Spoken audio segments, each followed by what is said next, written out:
So there's kind of that kind of like snowball effect where like you want to do good in the previous set to help you out into the future set.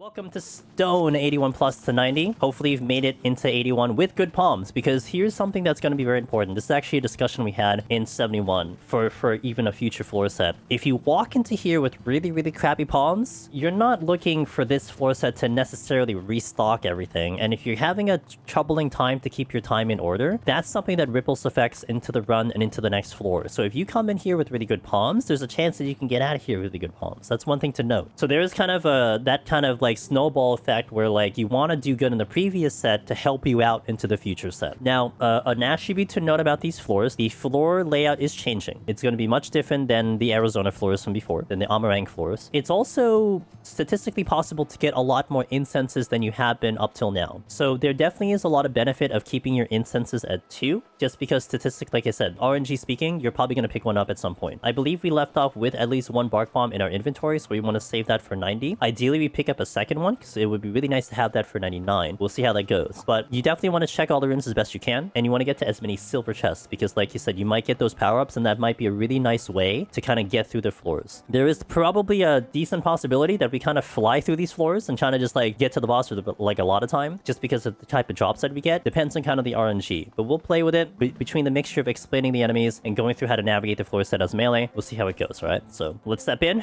refood, which I didn't do. We're gonna refood. I didn't actually food in 71 set, and let's hop into 81 plus. Actually, I like the way this floor set looks. It's actually pretty nice. Not sure if it's the best to me. I still think Palace is kind of better, but nice opening mimic. Let's go. I'm actually just gonna take the pox here because I want to hold on to some of my witching, so we'll actually just eat the pox. And though this is a nice little start here to start this deep dungeon, where I have to now have pox for 10 minutes, but it is what it is. We'll deal with it. So, starting at 71, you no longer get Ether Pull from Silver Chest. So basically 71 to 70 to 99, you don't get Ether Pull. They either explode or they give you incenses. And also that's kind of one reason why you do possibly get a higher chance of incenses, because of the fact that the Aether Pull are out of the pool of things that you can get. Okay, let's see. Kind of looking at the patrols here, but I haven't seen it yet. Alright, so we got a couple enemies here. The Gremlin is probably the most annoying thing here. These are both sight enemies. And funny, I just picked up a Commander's sight here. So I can kind of showcase that. They are both sight enemies here. The Gremlin is the most annoying. What it does is that it does a conal, but it also does slow. Slow, the claw right there is a quick conal there. Slow is a 15-second slow, and it's pretty nasty if it does it.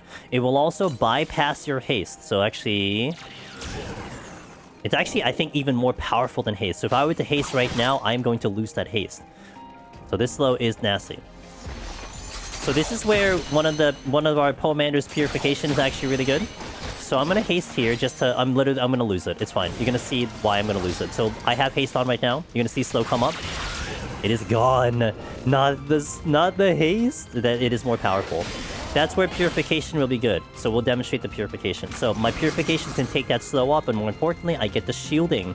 So the next time it tries to do a slow, I am blocking that slow. So if you wanna find a way to use that Purification, no, there you go, man. Purification usage. I kind of want him to get the slow off so you guys can see it. Waiting for it to go off, maybe, possibly. He's a little shy. He knows I have the buff on. There it is. Boom. Takes away the pure, so we're good. Alright, now we have the horsemen, the riders. These are probably the more annoying ones because they are indeed proximity. So that's why you have to be careful with them, and they do even more annoying mechanics. So I'm going to kind of walk up to this guy so you can see the aggro.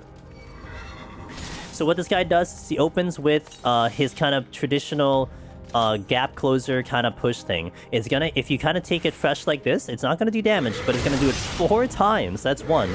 That's 2. That's 3. That's 4. If you LOS one of them, I believe it does reduce it down to 3. Then he'll do Storm Slash.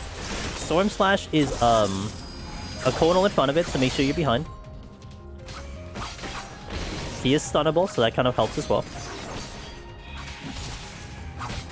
But that knockback can be very nasty And there is a possibility that you'll see a lot of patrols, so you want to be very careful where you're getting knocked back to, because it can cause some havoc if you do not control where you're going. And let me tell you, I've been a victim of that, so be careful.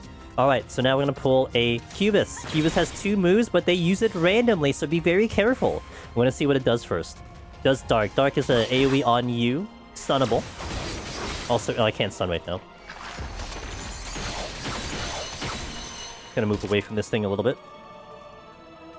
Okay, gonna wait for his next move. So you gotta be careful because his moves are a little random and not really on a timer. So he kind of decides to use it whenever he wants to. Stun, pop. Okay, so we want to kind of force out the second move, which is called Dark 2. And you want to be careful with Dark 2. Dark 2 is a longer cast, but also it's a very, very giant conal. And as you can see, sometimes they don't want to use it, sometimes they will. So I'm gonna see if I can kind of force it maybe from afar. Nope. This is, by the way, the difference between PT and some of the other deep dungeons, because a lot of the enemies in the other deep dungeons will do things on a very big cadence, like, okay, every 30 seconds, every 20 seconds. A lot of the enemies here are gonna be like, I think it's time. Yeah, let's just use it right now. Yeah, I feel like I'm gonna use it. So you gotta be careful with that, because that can definitely kind of mess with your kind of, mess a little bit with kind of the way you kind of assume enemies are gonna do their thing, and you can get caught off guard with some of these other abilities. It's like, okay, it's gonna do a point blank, it's gonna do, and then all of a sudden they change it up. You be very careful with that. You feel like a lot of late set are more stunnable than the other deep dungeons? Yes, I believe that's the case. I think a lot of these enemies are not sleepable though, but they are stunnable.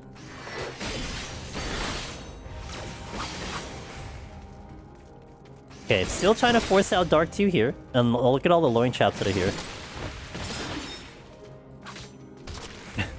Please cooperate. I would like to show the audience what this thing does. I would really appreciate it. There's the Dark 2. Watch how big the conal is. It is line of sightable. There's the Dark 2. So back there, like, I kind of forced it because I was far away, and it's very possible there's a chance that he'll use it when you're far away, but there is still a chance that he'll use it even if you're close. So you just gotta be careful with that. But luckily, Dark 2 is a little bit of a longer cast, so you kind of can prep for it a little bit. But that's the other move. Already out of here. That's a very small room. I'm gonna check that other chest there. Again, these are sites, so I can kind of get around to them. Look at all the luring traps, say hello to them.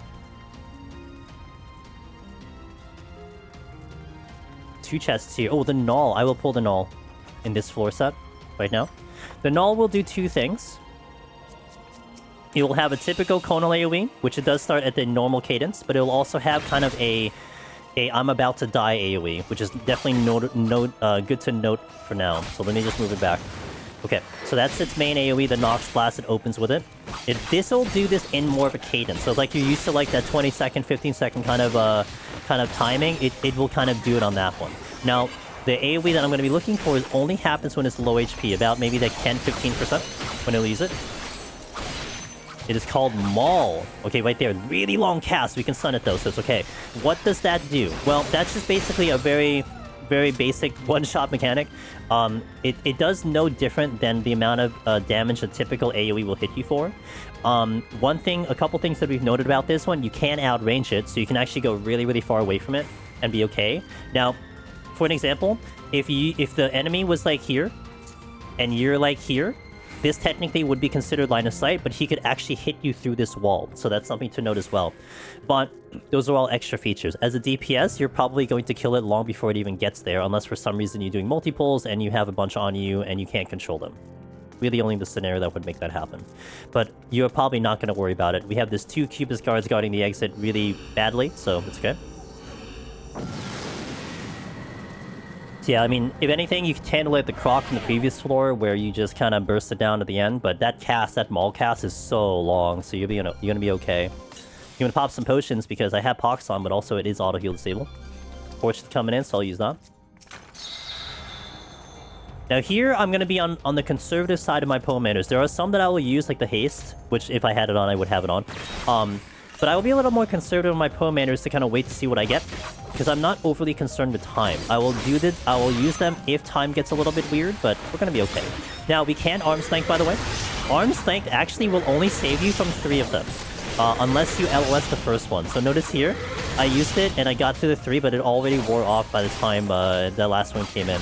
So definitely note that it is like, okay, initially I thought that they set up the 4 knockbacks simply because it's tried to timer, so like you do an arm's length and it'll always like miss one of them. But then the logic definitely changed. If you're a match party, it hits like 1 per person, I think. I think it's random in match party, but anyway, it's 4 hits, so. Gonna pull this one. Gonna be careful for Dark 2. We are moving away from it, so we gotta be a little careful. There's the Dark 2, look at that. It opens with Dark 2, right? So you have to be careful. Sometimes it's random like that, so you don't... You know, you want to just keep in mind that it has both in its arsenal and not get caught like that. That's why I was, like, ready for it, so... And I gotta say, I kind of appreciate enemies like that. Like, it is annoying, it is, like, you know, tricky on kind of the mental timing. But I do appreciate enemies that kind of have that kind of random cadence, you know? It keeps you kind of on your toes, which is great. A lot of times you can kind of get lulled into like this kind of like sense of like timing, like okay, like dun, dun, okay, the next one's coming in, dun, dun, dun, dun. This one is like, you know, watch it the whole time, so which is fine as long as you know that's a thing, right? So okay, I'm gonna pass on that bronze chest because it doesn't really do me anything. I'm gonna pull this one because it's just right at the opening the exit over here.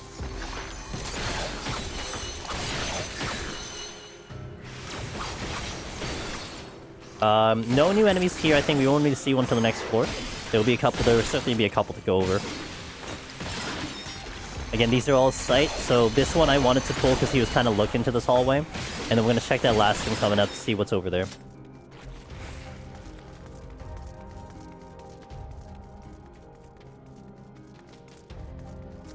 Okay, Gnoll, be careful with this one because this one again is more of a normal timer. He'll kind of open directly into that tonal. If you're familiar with Heaven on High and you've done the 80 boss, it's kind of a similar thing where they kind of open with the conal, so you kind of get, you know, just be careful you don't get caught for that, because I can see people dying because they just kind of forget that that conal comes out right away.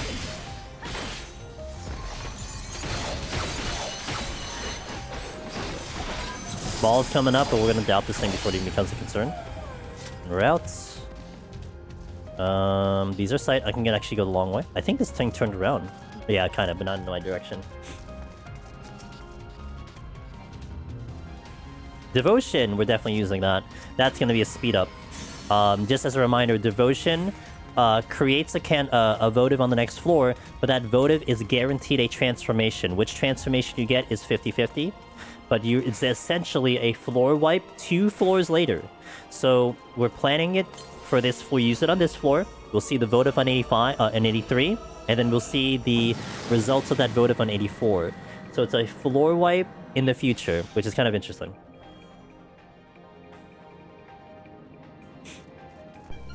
Would have been nice on this floor because it's a Gloom, but it's okay. We have Steel still on. I highly, highly recommend eliminate the patrols as much as you can because you can get overly inundated with patrols if a lot start coming in. So just be very careful with that. So here I'm going to line of sight that one, but we're going to get, I think, 3 times now. That's 1. That's 2. That's 3. So we line of sighted the first one, but we get hit with 3. So that's one way to kind of reduce the knockback if you want to. Since it does minimal damage, I typically don't care, but, you know, hey, if you don't want to cause havoc, then that's one way to go about it.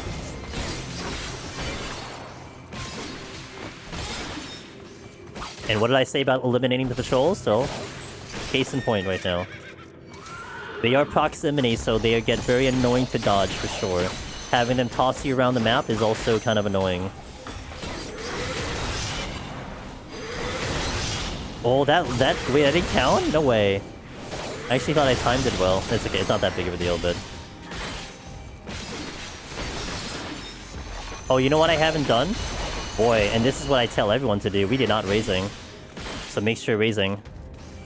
Hopefully, you were a astute student and you're already raising without me telling you.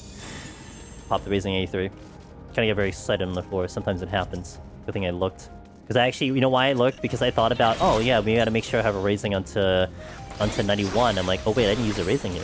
It happens, you know? Everyone makes the mistake, no big deal. As long as you didn't die beforehand. It'd be really bad if I died beforehand.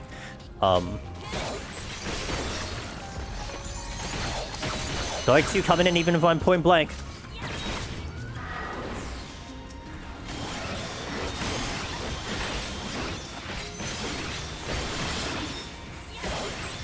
Oh, I'm gonna actually intentionally get knocked back out of here.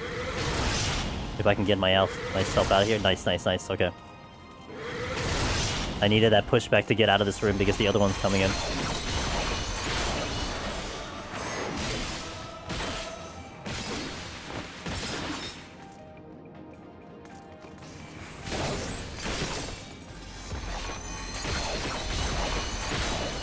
Okay, we're pulling this one right away. Get him out of the way. If I'm using a devotion, would you use stuff in conjunction to devotion to make yourself had an easier time to find the votive? Yes, only if my time was dicey. I would say, like, if we're kind of vibing with time, Altia, then it's like, I don't have to go faster, right? It's kind of unnecessary. Like, for now, we're 46 into 83, about to step out of this floor with maybe about 45 minutes. That's 5 minutes per floor. My time's great. I mean, you know, like... I mean, I could cite to find it faster if needed to, but right now, like, I'm not overly concerned. I think it would be more reactionary. Like, let's say, a treasure room is in my way. Okay, so I gotta figure out how to get to the votive if my treasure room's in the way, right? That could be a thing too, but right now, like, time's okay, and I could just kind of manage it right now.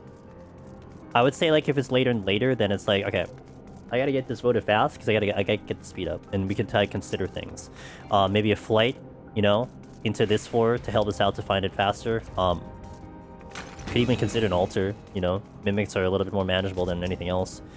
But yeah, it just depends on the situation. This one does not warrant it for me. We do have a new enemy here, but I think we'll run into the Satana's... Oh, actually, we may not, because we're going to skip a floor. Let me pull the Satana right now. Satana will do two things. Actually, technically three things, but it'll do two things. First thing they're going to do is an AoE on you, much like the other AoEs, Void Blizzard 2. Stunnable. Second, what they're going to do is they're going to gap close to you, which is kind of not really that important, but they're going to follow up with a point blank on them. Actually, this is one of the first things that killed me because I was dummy. There you go. Blizzard Trap. That is their mechanic set right there. They are sight aggro as well.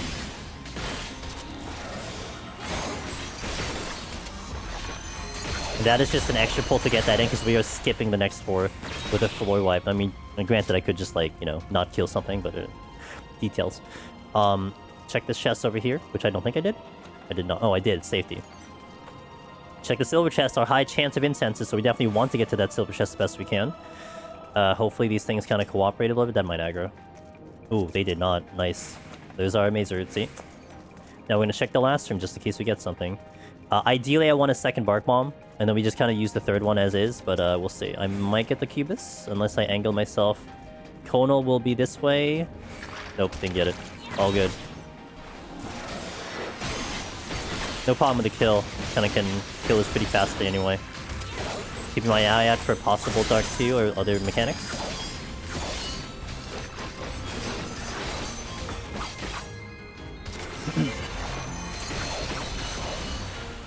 It'll overkill on that one, but that's okay. Alright, to the exit.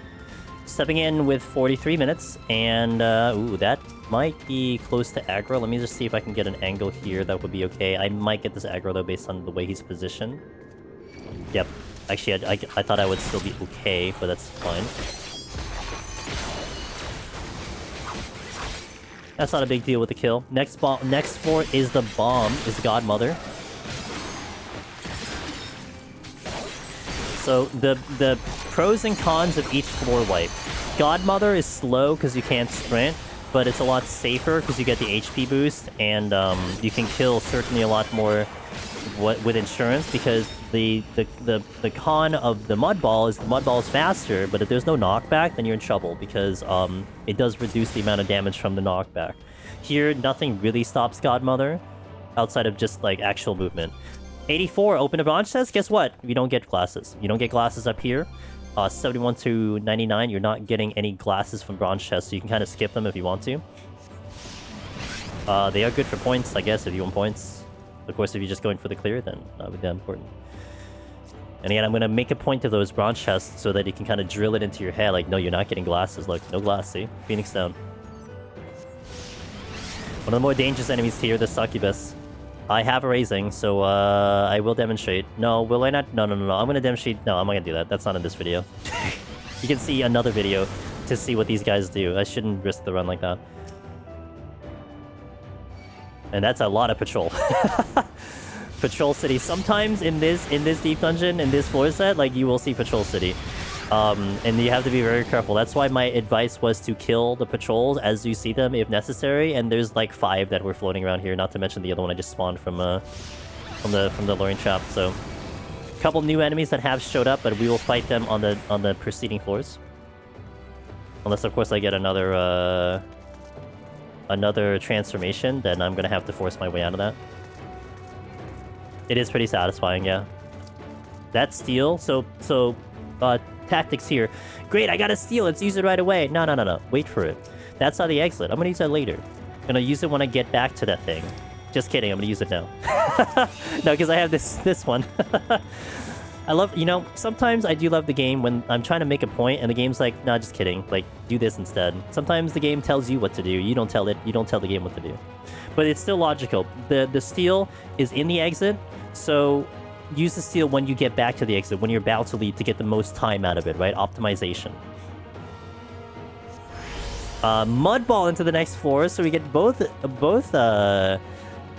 examples of the transformations. But what's actually hilarious is I'm gonna have to dump it at some point because I gotta show you some enemies. I want to show you enemies, like, it's, you know. But of course, for the runner that's going for the clear, you got to be happy about this, because I mean, if you're just like flying through the floors, guess what? Don't have to worry about time.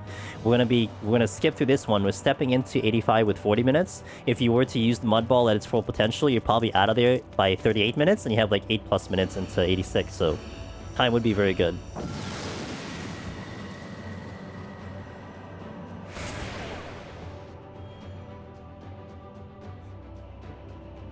I want to be a little strategic with the mud ball, because I actually want to make sure I kill the things that I have already, like, not duplicate kills. So I'm actually going to skip that one. There's a lot of things I could fight right now. Pull this Succubus, because there's going to be like a million of them. I'm going to leave one Succubus alive. Unfortunate is I have to now deal with a lot of these with the Gloom on, but it's fine. Oh, perfect. Thank you. Good timing. Amazing. That's amazing timing right there. Okay, we're good. I'm dumping it. So, let's do some pulls here. Cama, side aggro. They have a forward and a back attack, but that's all they do. Claw and tail. So you want to watch it. Watch the distance of... We want to get out of the corner, right? So there's the initial one at the front, and then it's going to do a tail in the back. So be careful not to run behind these guys. That's all they do. Pretty straightforward, nice and simple. Again, I can kind of go to the side for, like, uptime, right? So I can kind of go over here and be okay. Just as long as I'm in the back half of this enemy. I can actually even go in front again after we do that attack.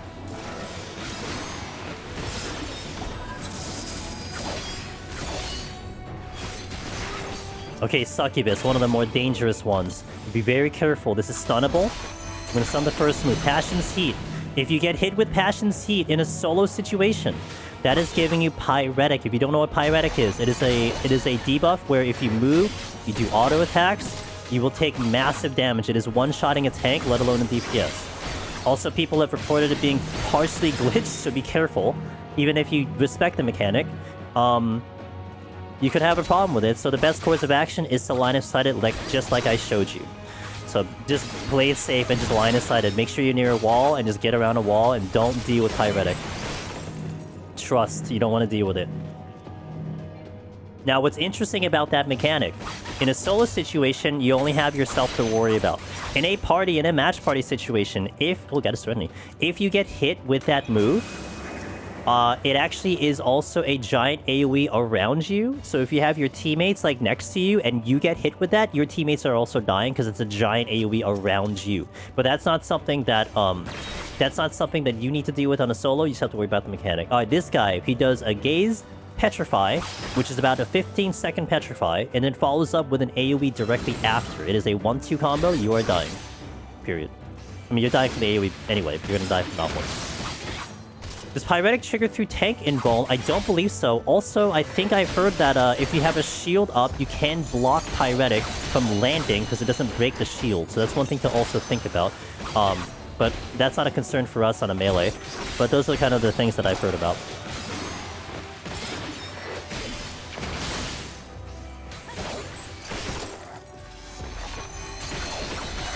That's true, I invulned it. Yeah, that's right. I actually invulned it, so that's fair. I didn't die to it with the home gang. Yep. But yeah, it does like 900k damage. Okay, this guy, Archdemon, kind of your classic Archdemon if you've seen them in Palace of the Dead and Heaven on High. Abyssal Swing, Conal in front. Great. Now, it does another move, which I actually will demonstrate because it isn't going to hurt me that much. It is called Abyssal Transfixion. Now, it looks spicy, it looks scary. When I took this on tank, I'm like, wait, really? So what it'll do, it's similar to Palace of the Dead, where it is a paralyzed, but watch the amount of damage it does. Barely any damage, 16k through steel. The paralyze is more annoying than anything, but I believe that does go through a wall though, but it is stunnable, so it's not that big of a deal.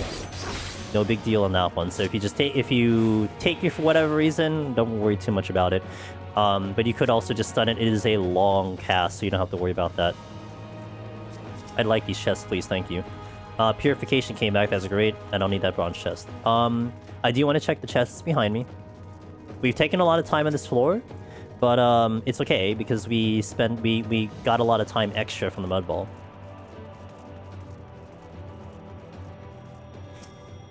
Steel is good. A steel refresher is going to be good.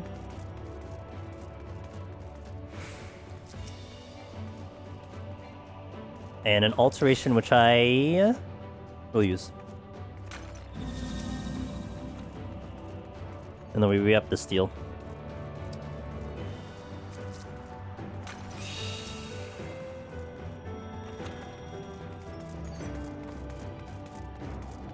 Okay, I think we may get new enemies stepping into the next floor. There's some that are definitely going to be worth noting once we see them, so we'll see. So let's get in there.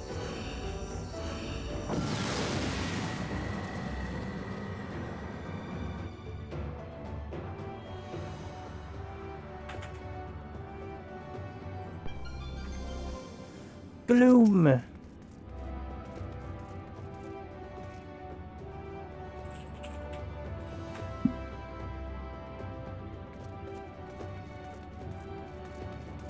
Okay, almost got assaulted by 2 Succubuses. Alright, let's pull 1, but we gotta be careful. I need a wall. Stun the first one. Again, our course of action here, get rid of the patrols. Even though this is side, I didn't say, this is side aggro. So it's a little bit easier to dodge than the horsemen, but also, still, best to handle them, because we have 2 floating around at the moment. There could be more floating around at the moment. We do not want to get caught by them. First case of lion, by the way, which will be an important discussion talking point right now. But we'll deal with this lady first. Line of sight this because my stun is down.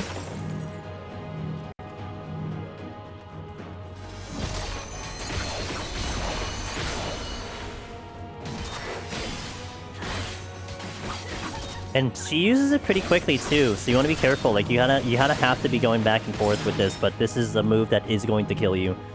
Highly recommend not to deal with it.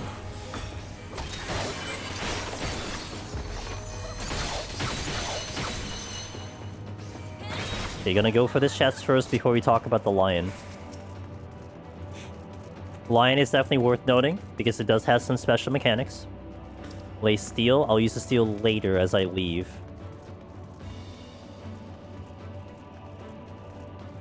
Alright, so the lion. Lion's gonna be like the birds in the previous floor set. They do out-of-combat AoE. Now, it is like the other birds, where they will start to do it only when you start to be in range. A little bit random when they start to use it, but they're not gonna randomly use it. They're gonna wait till you're kind of close enough, and then start it. There it goes. Incinerating. So, I'm gonna let it go off. It is line of sight. Okay, well, am I gonna let it go off? It is line of sightable, so you can kind of hug around the wall. Okay, well, I guess I'll deal with you while doing this, so I guess we'll demonstrate it here. Straight away from the gaze. Watch the AoE shoot out. And we're not getting hit with that. That is a one-shot, as you can probably imagine. There's basically the one AoE, the one attack that I showed you, Abyssal Transfixion, which doesn't one-shot you, but that's about it. Everything else is a clear one-shot, and we're also talking about a one-shot for tanks, not just for DPS. So that's the one thing you want to worry about the lions. There is no kind of warning like the birds. You're not going to hear like a chest thump or anything. It's just going to do it. Now, before the lion. So one thing to be careful with, very similar to the EO line, it does Abyssal Ray. It is a line AoE.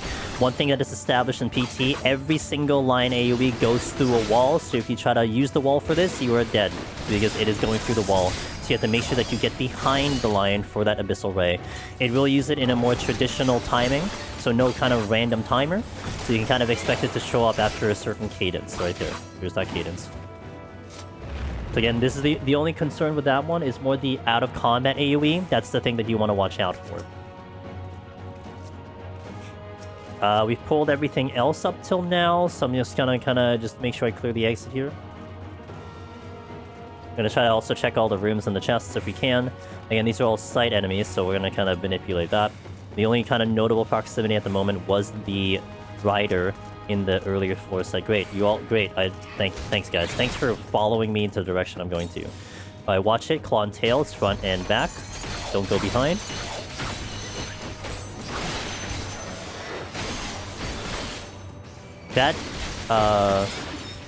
That enemy will probably move by the time I kill the Cama.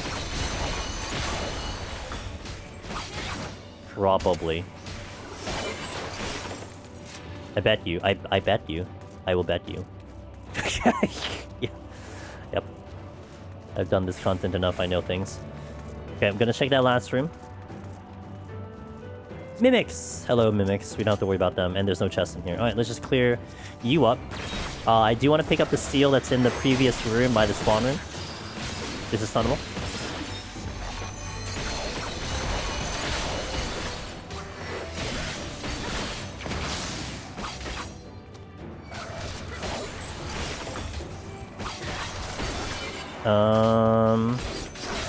Rotations are rotations. Okay, still need a couple kills, but there are a couple I can do where the steel was, so we're gonna go over there to pick it up. Look at our time. 86. I mentioned if you're over 80 if you're over 30 minutes on the 6th floor, your pace is great. You don't have to do anything special. And we are basically out of 86 and it's 30 minutes, so don't have to do anything special. We'll try to still monitor time just in case, but you don't gotta worry about things, so we're just gonna vibe.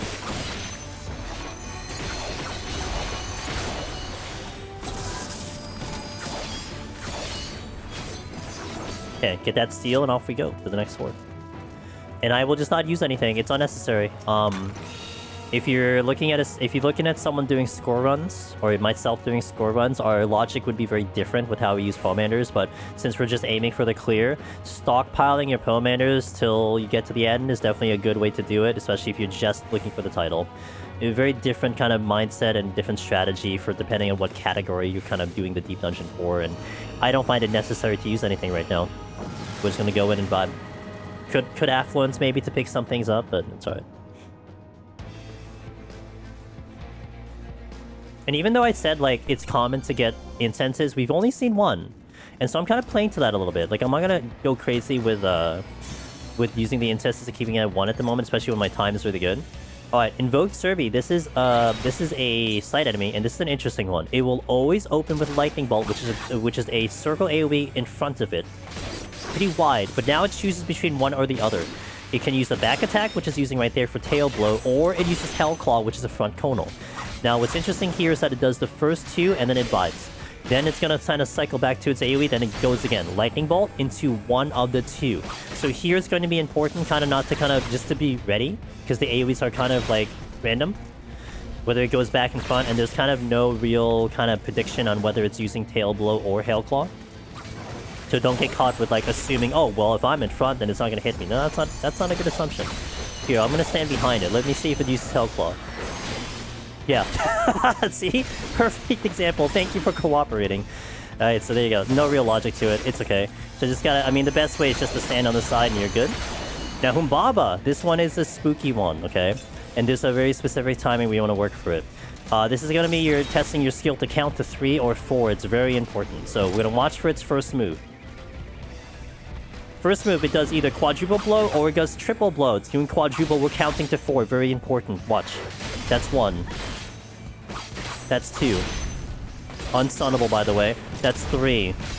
After the 4th one, we're going to run behind it very quickly because it's going to use a move called Bellows. That is a one-shot conal. It's like a finishing move. Now, you want to be careful and not go behind it too early because it has a chance of actually following you. So you kind of want to wait a second or two after that final attack and then go behind it. Now you make sure that you have to count the number, because if it's 4, okay, it's doing 4 again.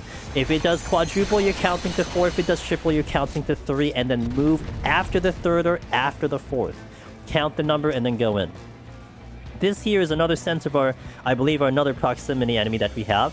This is probably the scariest enemy in this floor set. And I'll explain why. Hopefully we will be able to explain why. This follows the suit like the Cubus before, where they kind of use things randomly and whenever they feel like it. One of them is a point blank, which is Inner Demons. That's kind of easier. But its other move is Dark 2, which is similar to the Cubus's, except it is very fast. And honestly, if you blink and you're not ready for it, you're getting hit with the move. And if you're not in motion as well. And it does not do it whether or not you're close or far. It just decides to do it. That's why this enemy is kind of scary. Me too. I'm a Dark 2 victim as well.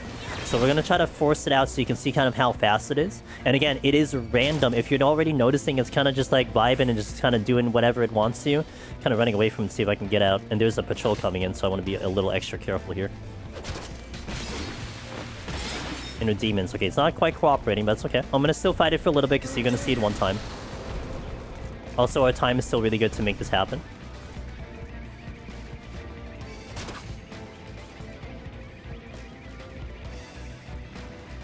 And as you see, there's no kind of cadence to its timing.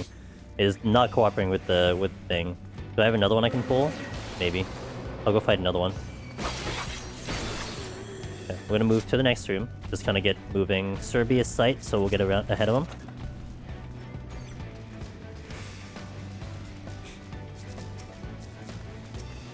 Silver chest, which probably gives us an incense. It does. Bark bomb, bark bomb, bark bomb, bark bomb. Yes, I'm gonna do a maze route to take the bark bomb, which now kind of I don't have to fight Troubadors anymore, so there is also that. Because the bark bomb will do the maze route will do the witching. Oh, there's a lion there. I gotta be careful. That lion is already doing its thing, so watch out for that one. It is really fast, and I really want to get it on showcase, so we'll definitely pull more of them. I got the Humbaba that's going to be behind me soon, but that's not a big deal. There goes the lion firing and saying I saw the charge up. That's why they're tricky. You got to be very careful looking at the runes. I do want to take the thing and go. We don't. Oh, I'm dead. I didn't see the lion. What did I say? Watch out for the lions? I just said that, didn't I? Okay. See, I just wanted to show the example of what happens when you don't do something. That's exactly what I wanted to do. Okay. Moving forward. It's all good. We like to, you know, show it to you in real time. That's what's fun about it. In all honesty, I completely ignored that line because I was so focused on trying to get to the next room. There it is. When I saw the AoE go out, I'm like, oh. And then I just died. Okay, honestly, that did terrify me again, because I knew I was safe, but, you know. Would I raising again? Interesting question. So for the sake of this, no. I would suggest if you're doing your own run, yes. Especially if you're progressing, use that freaking raising, because you got 2 of them. I will try to hold on to this raising. Because I want to have 2 into 91, so just in case other shenanigans happen there, especially on the boss. Kind of want it more for boss prog than anything. This might aggro because I'm going to run through the middle a bit, but we'll see. We're good. Okay, sometimes if you run like past the center of the hitbox, you will actually get hit with the like you'll get hit with the line of sight, but it's okay.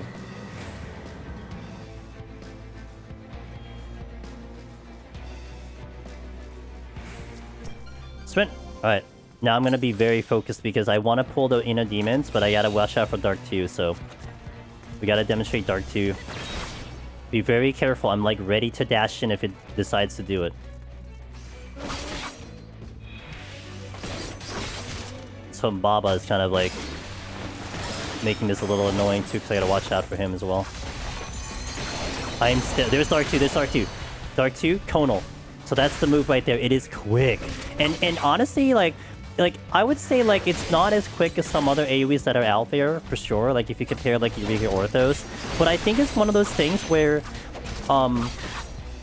because the move itself is not necessarily quick. It's because everything else is not that quick, you know. So it kind of spooks you a little bit because you're not like quite ready for something that fast because you haven't seen something that fast. If you had been dealing with AoEs that fast throughout the entire deep dungeon, that's different because it's like, okay, my brain is attuned to it, but all the other AoEs have been kind of not as quick, and that's why that's a scary one. And it did use it kind of randomly, right? Spent the entire battle hold on 1, 2, 3, 4, moving behind, fellow coming out.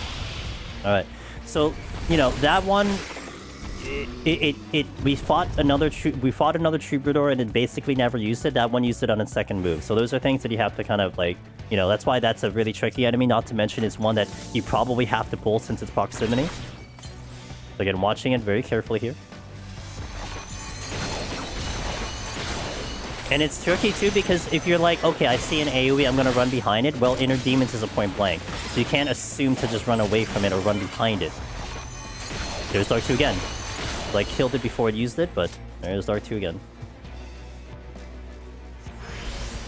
Alright, we got the Mud Ball coming into the last floor, and it is flighted too. That is a treasure room. How can I tell it's treasure immediately? Because they're not moving in that other room. Oh, there are lines in here. I'm going to play this very carefully, because they might fire it off, and I do have a lot of time, but I'm just going to wait for them to all go off first. Because I might get, like, clipped on, like, the angle here, so... And especially since we already died. 1, 2, 3. That's it? Okay. Let's go to the next room. There's a Humbaba coming away from me. I'll pull the Cerby here. Again, first move that it's doing to do, it's a Lightning Bolt, so that's away from the front. Give it some spacing, especially when you're not sure. And then it's random whether or not you use tail or front. It is using front on this one. Kind of want to get out of this room, though. Not gonna lie. Like, I feel like I'm in a tough angle here, so I'm gonna kind of move out of here as soon as I can. Okay, moving out here. Lightning Bolt coming out again. It's actually gonna get locked in place because of the moveset here. It has to commit to that moveset.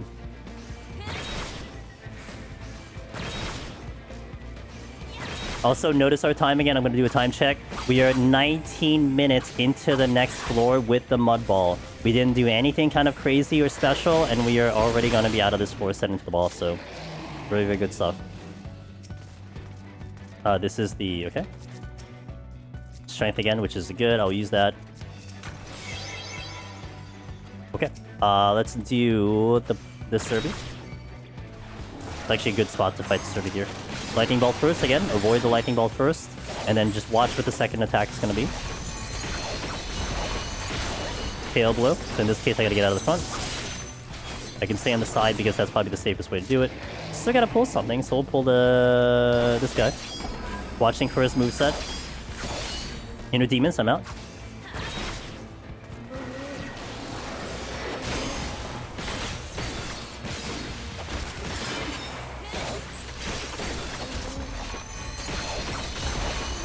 Okay, and we're out into Mud Ball. Now, Mud Ball, we want to be a little extra careful. The biggest thing that we can be concerned with is the possibility of a no knockback, which would definitely reduce the amount of damage we'll be doing with it, which makes it way more dangerous to use it. One thing to note with the Mud Ball, the Godmother does double your HP with the HP boost. The Mud Ball does not do that, so your HP is going to be normal. We got multiple debuffs, so we're going to look at it very quickly to see what we have to deal with. Okay, no items and lower damage. A lower damage I think is still okay here. It does modify the damage that we take from this one, but I think it's still going to be one shot. Okay, we're good. Also, another example of the bronze chest not giving a glass up in these floors. Make sure I don't backtrack through rooms right now. Gonna probably hit traps though, so gotta be careful. Definitely want to drop the line as soon as I can. Okay, good. Gonna check the last room, and then gonna check what the... the silver chest can be kind of whatever. I have the 2 bark bombs, so it's fine. It's kind of okay.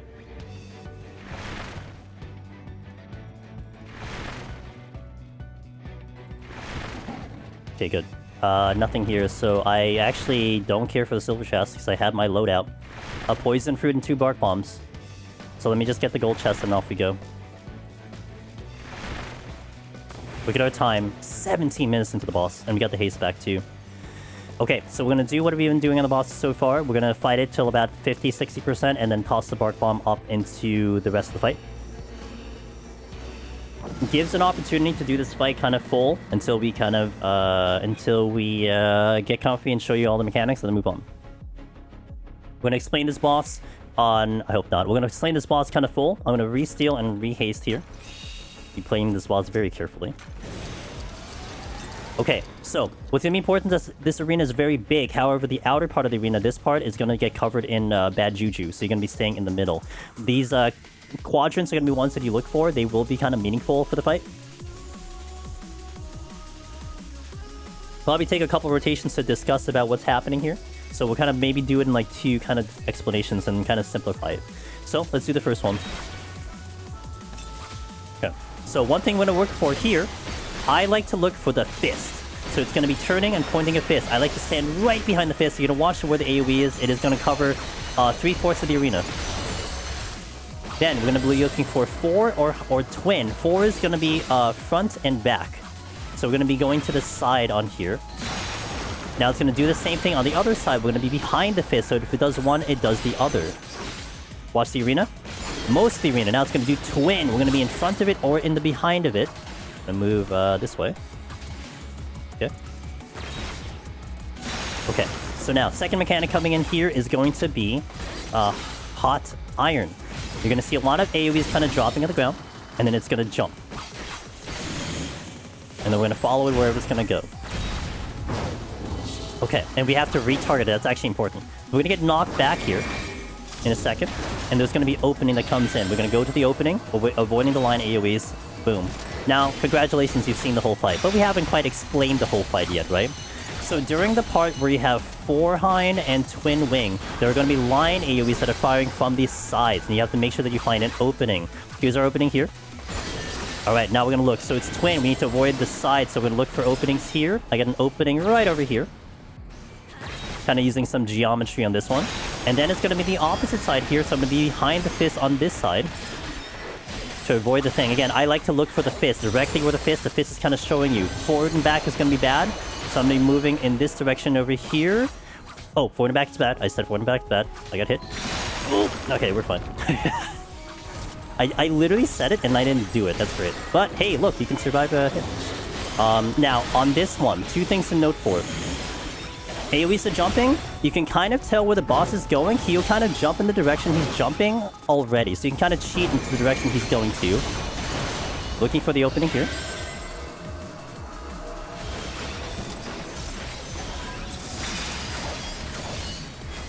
Okay, continuing to do damage. We'll do another rotation and then get the Bark Bomb out more than likely. So we're going behind the fist. Right here behind the fist. It's pointing this direction. We are going here. Now we're going to look for the lines and the tin. So we're going to go to the side. My opening is going to be right about here. So the lines are going through here, and forward and back is bad. So now you can also already predict what the next mechanic is going to be. It's going to be Twin Wing, because he doesn't do anything twice. So it's going to come here on this side, and then Twin is going to come here, so I know I have to go forward and back here. I'm going to play it safe and go this way. Oh, I got hit. Whew. Okay. I'm going to die too? Oh, we're not gonna die. We got this. Okay. Good, I'm just showing you what to not do, guys. That's exactly what I'm doing. We're gonna look for it to jump.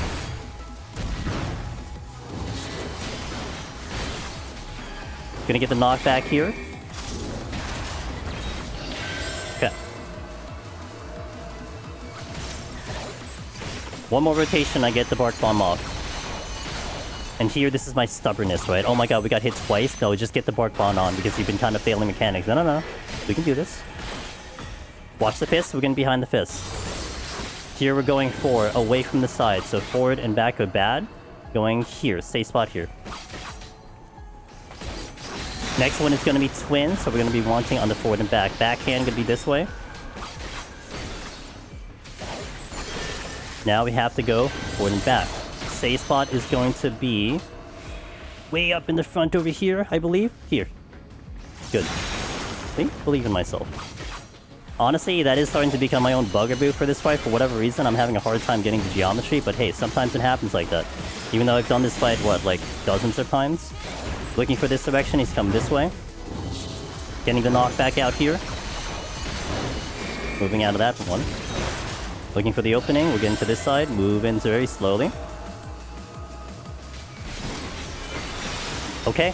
So we've done most of the fight. We're now going to get Bark Bomb on so you can see the kind of the damage difference. The Bark Bomb's coming up and also kind of to be like, hey, you know, I use the Bark Bomb for the bites. You said to use it for the progression. Yeah, we're going to use one. Alright, so now we're looking for side on the side. So we're going over here. Front and back is bad. My rotation is horrible too because I've been kind of just yapping, but that's okay. Looking for the front and back, so we're going to be over here. Clean. There we go. So melee, as you can see, you can kind of definitely survive one attack with steel on, mind you. If I didn't have steel, you're definitely dead. Again, watch where he jumps. You can see that he'll turn like slightly in the direction that he's going to if he turns. So he's going that way, so I'm going this way. So that's why you can kind of know ahead of time where he's going to be pointing. I mean, it's nice, especially because you have to retarget, you know? You can arm's length that. That is possible to arm's length if you want to. I would say the only thing you have to be careful of, if you kind of stay in your position, then you have to make sure that you kind of pay attention to where the line AoE is coming in. Okay, it's going to be twin sides, so we're looking for the opening on the back and front. So here's our opening here. Definitely going to be an uptime spot, I think, in the front, but that's okay. You can see the kind of damage that the Bark Bomb is doing on this fight, so it's definitely going a lot faster. Now we're looking for the side being open, so right here is good.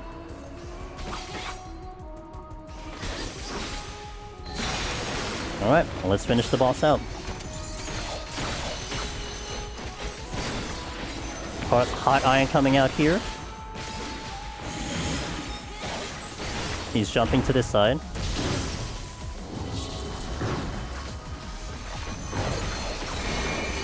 There we go. Boss complete. That's 90.